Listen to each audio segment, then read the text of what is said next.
بسم اللہ الرحمن الرحیم۔ السلام علیکم ناظرین، میں لائی ہوں آپ کے لیے ابکری کے وظائف، کھجور کی گٹھی اور جدید سائنس۔ حدیث کی روشنی میں حضرت ابو موسیٰ اشعری رضی اللہ تعالیٰ عنہ بیان کرتے ہیں کہ میرے گھر لڑکا پیدا ہوا، میں اسے لے کر نبی کریم صلی اللہ علیہ وسلم کی خدمت میں حاضر ہوا۔ آپ صلی اللہ علیہ وسلم نے اس کے منہ میں کھجور چبا کر ڈالی۔ بخاری۔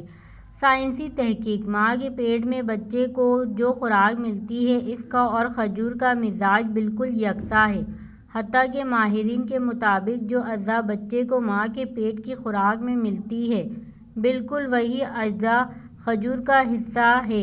اکثر ولادت کے بعد بچے کو گٹھی یا پھر جدید قسم کا ایسا مرکب دیا جاتا ہے جس سے بچے کا معدہ اور آنتیں صاف ہو جائیں۔ اس کے لیے کھجور کا بچے کے معدے میں پہنچانا تمام مرکبات سے اعلیٰ اور مفید ہے۔ اکثر بچے پیدائشی کمزوری میں مبتلا ہوتے ہیں۔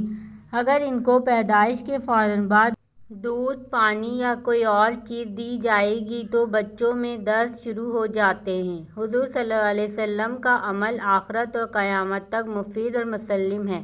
اس ویڈیو کو صدقہ جاریہ کی نیت سے زیادہ سے زیادہ شیئر کریں تاکہ اس طریقے کی معلوماتی ویڈیو آپ کو ہمیشہ کی طرح ملتی رہیں۔